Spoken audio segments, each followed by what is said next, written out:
जय हिंद बच्चों। आज हम लोग क्लास 12th का चैप्टर 4 सारणिक, जिसे हम डिटर्मिनेंट भी कहते हैं, ये पढ़ेंगे।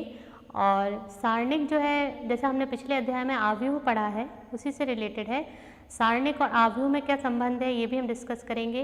इसी के साथ सारणिक का उपयोग जो है वो रैखिक समीकरणों के हल करने में किया जाता है। इसके लिए आप देख सकते हैं सारणिक की जो परिभाषा है, इसके अनुसार सारणिक n कोटि के प्रत्येक वर्ग आव्यूह a = aij, यहाँ a = aij जो है ये आपका आव्यूह प्रदर्शित करता है। इसको एक संख्या के द्वारा संबंधित करा सकते हैं, जिसे वर्ग आव्यूह का सारणिक कहते हैं। इसका मतलब सारणिक जो है वो प्रत्येक आव्यूह का एक अद्वितीय हल हमें देता है। बेसिकली सारणिक जो है ये वर्ग आव्यूह पर ही सॉल्व होता है, यानी वर्ग आव्यूह ही केवल जो है वो सारणिक कहलाते हैं। अब आप देखिए सारणिक को हम प्रदर्शित कैसे करते हैं, रिप्रेजेंटेशन ऑफ डिटर्मिनेंट। तो देखिए आप, ये इस तरह से, ये जो आपको साइन दिख रहा है, ट्राइंगल जैसा जो आपको ये साइन दिख रहा है, ये सारणिक को रिप्रेजेंट करता है। ये जो चिन्ह है या ये जो दो स्टैंडिंग खड़ी लाइंस के बीच में हमने ए को लिखा है, ये सारणिक को प्रदर्शित करता है। तो जो भी नंबर्स हम लिखते हैं, ये देखिए आप ए बी सी डी, ये सारणिक के अंदर लिखे जाते हैं। जैसे मैट्रिक्स हम लिखते थे, मैट्रिक्स को हम रेक्टेंगुलर बॉक्स के अंदर शो करते थे, यहाँ पे सारणिक को हम दो स्टैंडिंग लाइंस के बीच में शो करते हैं। इसी के साथ आप देखिए ये नीचे हमारे पास यहाँ पर सारणिक दिए हुए हैं, इनकी कोटि अलग अलग बताई गई है। पहला जो सारणिक आपका है, इसकी कोटि 1 है, क्योंकि इसमें नंबर ऑफ रो और नंबर ऑफ कॉलम एक ही है। दूसरा जो आपका सारणिक है, इसकी कोटि 2 × 2 है, क्योंकि इसमें नंबर ऑफ रोज और नंबर ऑफ कॉलम जो है वो 2 है। इसके बाद जो तीसरा आपका सारणिक है, इसमें इसकी कोटि 3 × 3 है, इसमें नंबर ऑफ रोज 3 है और नंबर ऑफ कॉलम 3 है। यानी आप देखिए कि जितने भी सारणिक यहाँ दिए हुए हैं, ये सभी वर्ग आव्यूह हैं। तो आइए देखते हैं, इसको हम प्रश्न के द्वारा देखेंगे कि द्वितीय कोटि का विस्तार हम किस तरह से करते हैं। देखिए बच्चों, यहाँ पे हमारे पास सारणिक दिया हुआ है a = 1 1 2 0, जिसका कि मान हमें ज्ञात करना है। अब देखिए आप, ये जो सारणिक है ये 2 × 2 ऑर्डर का सारणिक है, इसमें 2 रोज हैं और 2 कॉलम है। अब अभी हमने फॉर्मूला देखा था, a का मान हमें निकालना है, तो इसको हम लिख सकते हैं डिटर्मिनेंट ऑफ a। फॉर्मूला हमारे पास होता है a1 b2 - a2 b1। अब देखिए ये a1 है, ये b1 है, यहाँ ये a2 है और ये b2 है। तो हम इस फॉर्मूले में इसको पुट करेंगे, हमारे पास आ जाएगा 1 × 0, इन दोनों का इंटू होगा आपस में, और इन दोनों का इंटू होगा। 1 × 0, बीच में माइनस का साइन आता है, तो 1 × 0 - 2 × 1। इसको आप सॉल्व कीजिए, ये आ जाएगा 0 - 2, यानी हमारे पास डिटर्मिनेंट की वैल्यू कितनी आ गई, -2 आ गई। अब इसमें यहाँ ये कंफ्यूज नहीं होना है, ये मॉड्यूलस नहीं है, है ना, इस पे हमें ध्यान देना है। ये मॉड्यूलस नहीं है, ये सारणिक है आपका, तो वैल्यू आपकी नेगेटिव भी आ सकती है। ठीक है, तो सारणिक जो है हमें एक न्यूमेरिकल वैल्यू देती है। तो यहाँ पे देखिए डिटर्मिनेंट की वैल्यू हमारे पास -2 आ गई है। ये आपका आंसर है। देखिए बच्चों, अगला प्रश्न हमारे पास है, ये सारणिक आपको दिया हुआ है यहाँ पे, और ये थर्ड ऑर्डर का सारणिक हमारे पास है। देखिए इसमें 3 रोज हैं और 3 ही कॉलम हैं, तो इसमें हमें मान ज्ञात करना है। अब हम थर्ड ऑर्डर के सारणिक को विस्तार कैसे करते हैं ये सीखेंगे। देखिए इसका फॉर्मूला अभी हम लोगों ने देखा था, क्या होता है, इसमें हम प्रथम जो इसकी रो है, जो फर्स्ट रो है, उससे इसका विस्तार करते हैं। तो आप देखिए यहाँ पे, ये देखिए सारणिक a का मान हमें यहाँ निकालना है। अब हम देखिए इसको कैसे करेंगे, पहले हम 1 को बाहर लेंगे, तो हमारे पास फर्स्ट रो, फर्स्ट कॉलम को हम छुपाएंगे, तो हमारे पास क्या बचेगा, ये डिटर्मिनेंट बचेगा 3 0 1 और 0। फिर माइनस का साइन आएगा फॉर्मूले के हिसाब से, यहाँ पे हमारे पास 2 है। अब आप देखिए फर्स्ट रो और सेकंड कॉलम को हम हाइड करेंगे, तो हमारे पास बचेगा -1 0 4 और 0। फिर प्लस का साइन आएगा और फर्स्ट रो का कॉलम एलिमेंट हमारे पास 4 है, इसको हम बाहर लेंगे। इसके बाद आप देखिए फर्स्ट रो और थर्ड कॉलम को हम जब छुपाते हैं, तो हमारे पास -1 3 4 1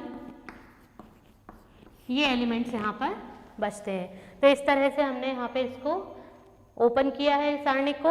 अब आप देखिए सेकंड ऑर्डर का सारणिक अभी हमने सॉल्व करना सीखा था, तो वहाँ से हम इसको डायरेक्ट सॉल्व कर देंगे। तो हमारे पास आ जाएगा 1।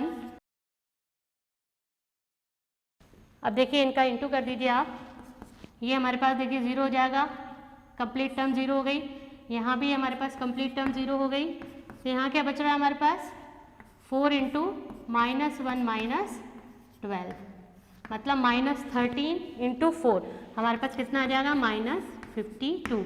यानी हमारे पास सारणिक का जो मान है वो कितना आ गया है यहाँ से -52।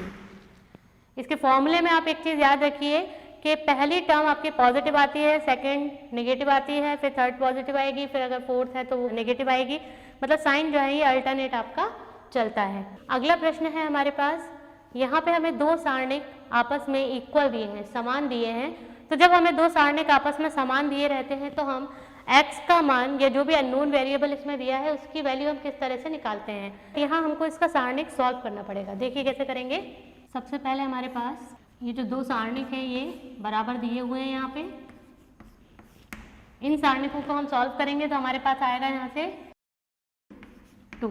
इसको सॉल्व करिए, 3 - x² = 3 - 8, ये कितना हो गया आपके पास -x² = 3 - 8 आपका -5, और ये 3 भी हम उधर शिफ्ट कर देंगे तो x² की वैल्यू आपके पास 8 आ गई, या x की वैल्यू आपके पास आ जाएगी √8, या √8 को हम लिख सकते हैं 2√2।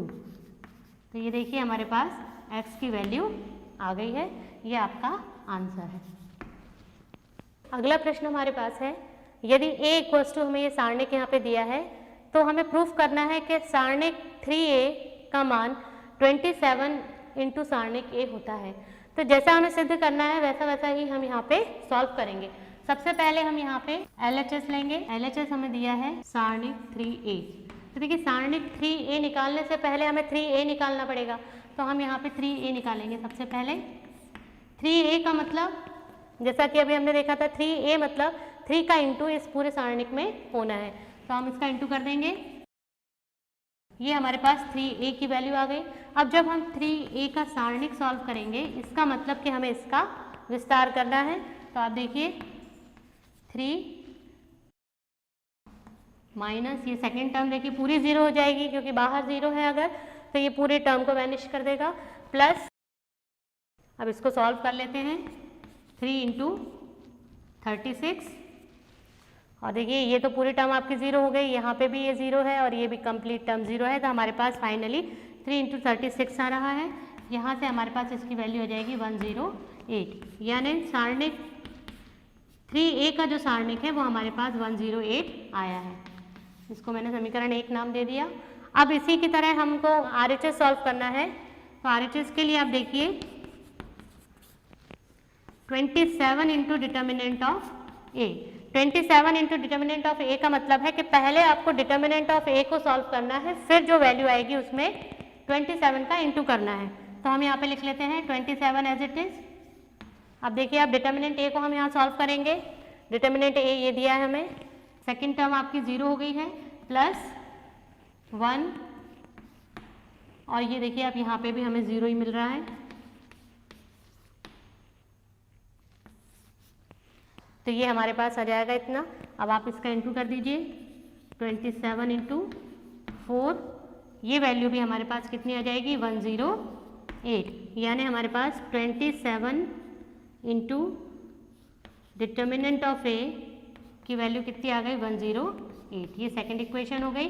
अब आप देखिए ये जो वैल्यू आपकी आई थी 3a का जो सारणिक आया था वो ही आपका 27 इंटू डिटर्मिनेंट ऑफ a आया है, यानी हमारे पास सिद्ध हो गया कि ये दोनों मान आपस में एक दूसरे के बराबर हैं। तो देखिए हमारे पास ये हमने सिद्ध कर दिया, determinant of 3a is equals to 27 determinant of a, ये हमने प्रूफ किया।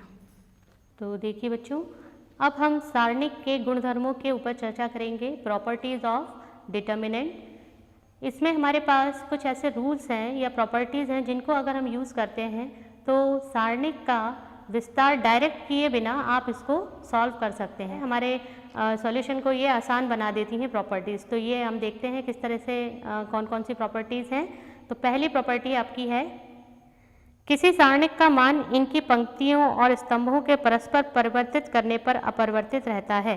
इसका मतलब ये है कि अगर आपके सारणिक में पंक्तियों और स्तंभों को आपस में इंटरचेंज कर दिया जाए तो सारणिक का जो मान पहले आ रहा था वही मान आपका इंटरचेंज करने के बाद भी आता है। देखिए आप यहाँ पे इसको आपको दिखाया भी गया है पिक्चर के माध्यम से कि देखिए आप A1, A2, A3 जो है इसको अगर हमने कॉलम वाइज लिख लिया है, दोनों रोज को हमने चेंज कर दिया है, रोज को कॉलम में इंटरचेंज किया है, तो हमारे पास जो वैल्यू आएगी डिटर्मिनेंट की वो सेम आएगी।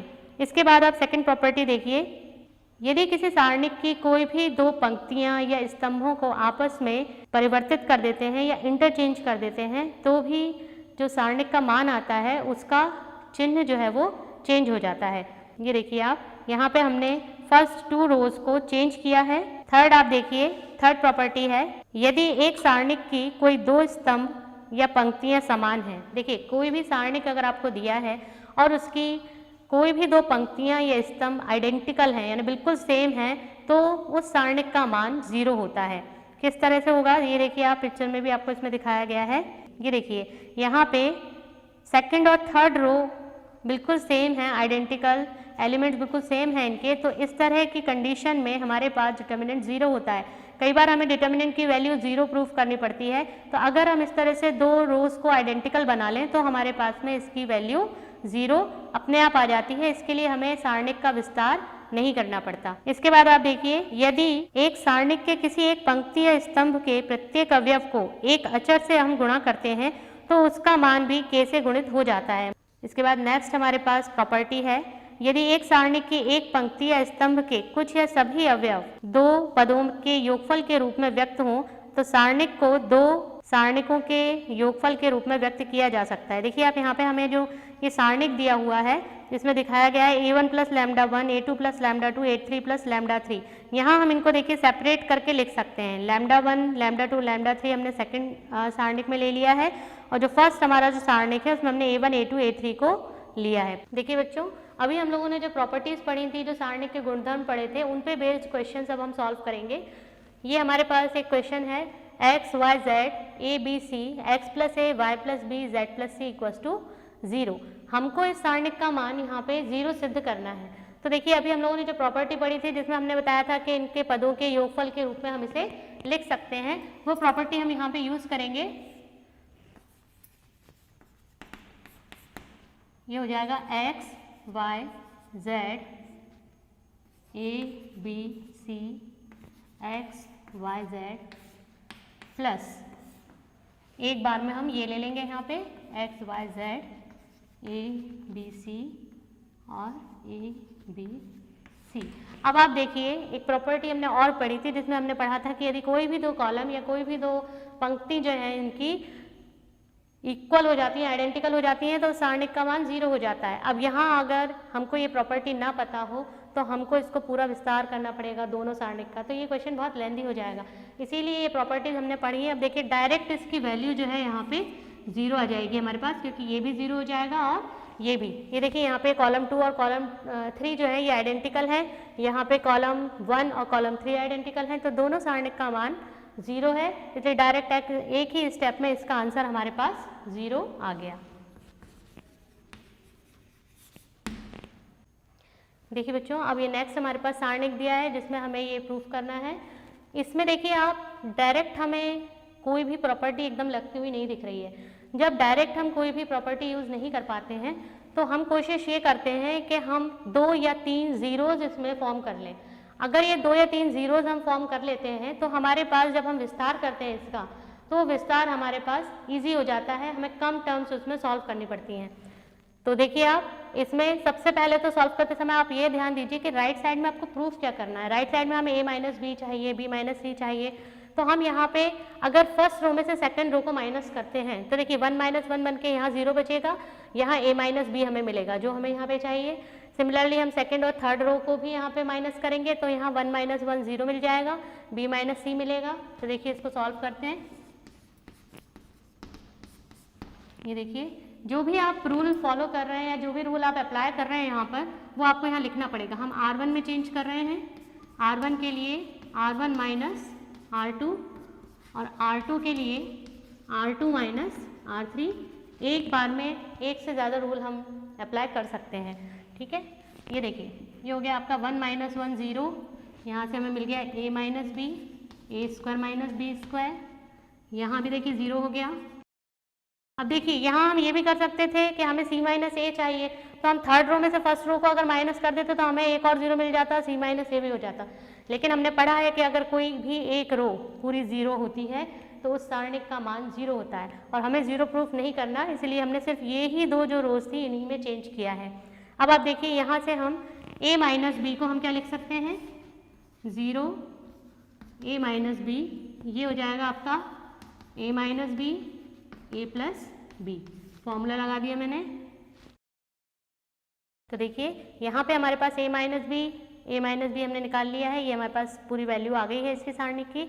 अब हम फर्स्ट रो सेकंड रो में से b माइनस सी और a माइनस बी दोनों को कॉमन निकालेंगे, तो हमारे पास देखिए ये आ जाएगा।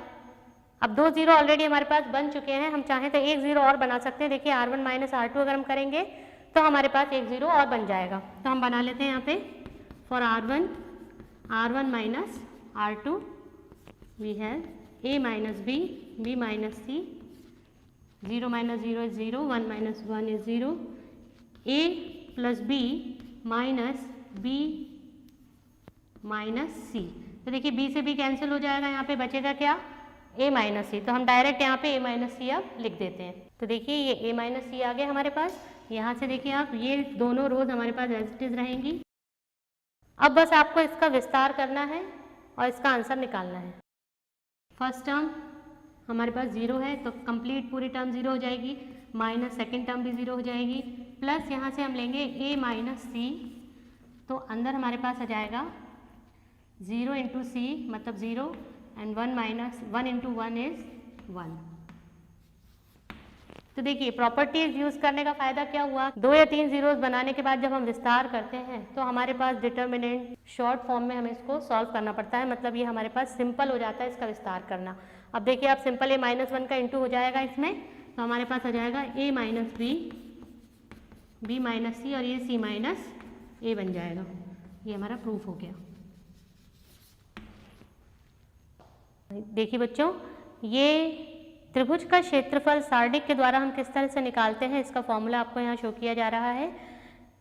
इसको हम सारणिक के द्वारा सॉल्व करते हैं। यहाँ हमारे पास 3 पॉइंट्स रहते हैं। यदि त्रिभुज का क्षेत्रफल 0 आ जाता है तो ये तीनों बिंदु जो हैं ये संरेख कहलाते हैं, या अगर 3 बिंदु संरेख हैं आपके पास एक ही रेखा पर स्थित हैं तो वहाँ त्रिभुज का क्षेत्रफल 0 होता है।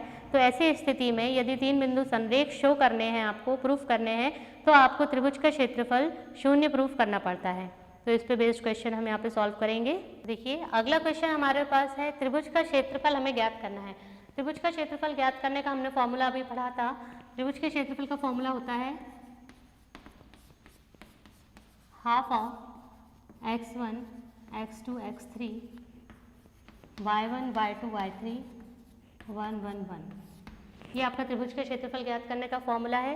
ये वैल्यूज आप इसमें पुट कर दीजिए। देखिए जो शीर्ष दिए हैं इसमें x1 y1 x2 y2 x3 y3 हमारे पास वैल्यूज दी हैं, ये वैल्यूज आप रख दीजिए।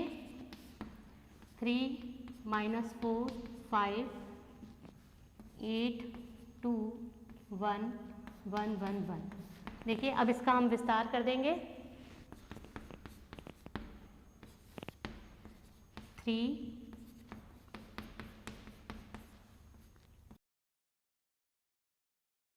ठीक है, तो इस तरह से हमने इसका विस्तार कर दिया है। अब इसको कैलकुलेशन करके आप आंसर निकाल लीजिए। इसका कितना आएगा 1/2। देखिए हमारे पास ये कैलकुलेट हमने किया है, ये आंसर आ जाएगा 3 2 -1 -8 -4 -5 1 -4 -10। इनको सॉल्व करेंगे तो 3 + 72 -14।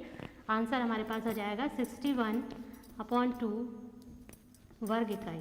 क्योंकि एरिया हम निकाल रहे हैं तो ये आपका वर्ग में मेजर होता है, तो आपको यूनिट भी लिखनी है। दूसरी चीज़ एरिया नेगेटिव नहीं होता कभी भी, इसीलिए हम इसको मॉड्यूलस में लिखते हैं। एक चीज़ और इसमें है, अगर आपको ये तीनों बिंदु कभी संरेख दिए हों या आपको संरेख सिद्ध करना है तो ये जो आपका त्रिभुज का क्षेत्रफल है इसको बस आपको 0 के इक्वल प्रूफ कर देना होता है। अगर ये 0 आ जाता है तो आपका त्रिभुज का क्षेत्रफल 0 आ जाता है। तो इस तरह से हमारे ये क्वेश्चन सॉल्व हो गया। अगला क्वेश्चन हमारे पास दिया है, ये सारणिक दिया है, ये इसको हमें सिद्ध करना है। कैसे करेंगे इसको? देखिए यहाँ पे हमें राइट साइड में क्या चाहिए, x minus y, y minus z, तो हम इसको भी उसी तरह से सॉल्व करेंगे। r1 के लिए r1 माइनस r2 और r2 के लिए r2 minus r3।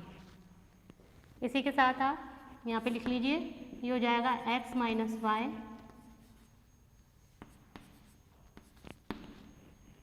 X square minus y square,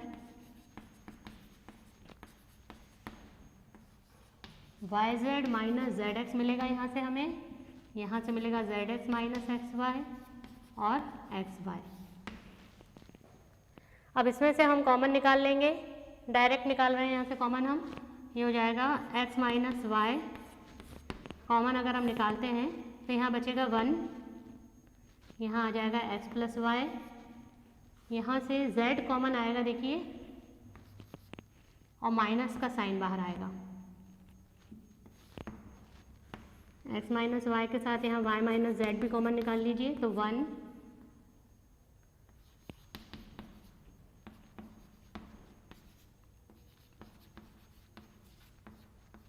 ये देखिए यहाँ से माइनस का साइन आप बाहर ले लेंगे तो x कॉमन आएगा आपका माइनस एक्स और ये y माइनस जेड ही हो जाएगा। तो हमारे पास ये दोनों चीज़ें हमने कॉमन निकाल ली हैं। इसके बाद आप देखिए एक ज़ीरो हम और बना सकते हैं, अगर हम फर्स्ट रो को सेकंड रो से माइनस कर दें तो हमारे पास यहाँ पे ज़ीरो बन जाएगा। अब हमें ज़ीरोज़ बनाने हैं यहाँ पे, जिससे ये विस्तार इसका ईजी हो जाए। तो देखिए यहाँ पे हमारे पास R1 माइनस R2 जब हमने किया तो हमारे पास ये वैल्यू आ गई है यहाँ पे। अब आप देखिए हमें z माइनस एक्स भी चाहिए, तो हम फर्स्ट रो में से z माइनस एक्स को कॉमन निकालेंगे, ये आएगा x minus y, y minus z, z minus x. तो देखिए हमारे पास क्या बचा है यहाँ, 0 माइनस 1 माइनस 1 1,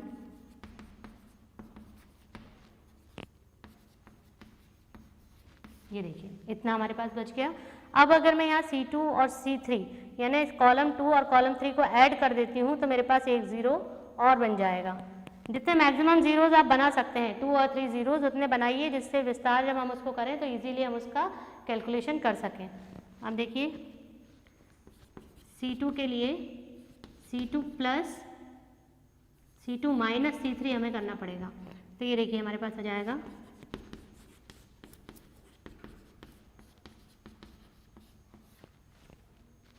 C1 हम एज इट इज़ लिख लेंगे, इसमें कोई चेंज नहीं है। इनको देखेंगे तो ये माइनस 1 माइनस माइनस प्लस 1, तो ये 0 हो गया। देखिए y plus z plus x, तो ये आ जाएगा हमारे पास y plus z plus x, z square minus x y, यहाँ से ये एज इट इज़ आ जाएगा -1 माइनस एक्स एक्स वाई। ये देखिए अब देखिए 2 ज़ीरो हमारे पास बन गए हैं यहाँ पे। अब हम इसका विस्तार कर देंगे।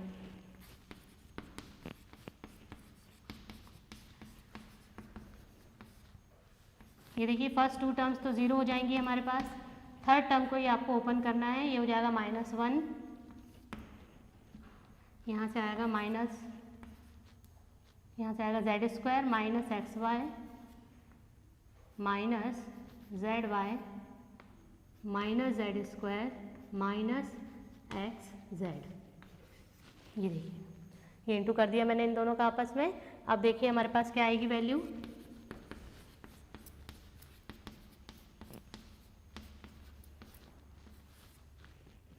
ये देखिए यहाँ से ये जेड स्क्वायर तो कैंसिल हो गया हमारे पास और माइनस का इंटू हो रहा है, तो बचेगा क्या, x y plus y z plus z x. ये हमने यहाँ पे इसको प्रूफ कर दिया।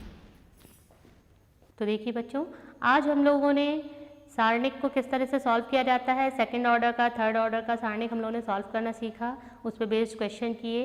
इसी के साथ प्रारंभिक संक्रियाओं या एलिमेंट्री रो ऑपरेशंस के साथ हम किस तरह से सारणिक को डायरेक्ट विस्तार किए बिना इजीली सॉल्व कर सकते हैं, उसकी हमने कुछ प्रॉपर्टीज़ पढ़ी और उस पर बेस्ड हमने यहाँ पे क्वेश्चंस भी सॉल्व किए हैं। और त्रिभुज का क्षेत्रफल सारणिक के द्वारा किस तरह से निकाला जाता है ये भी हम लोगों ने यहाँ पे सीखा। इसी के साथ ये आपका होमवर्क है बच्चों, इसको सॉल्व कीजिए।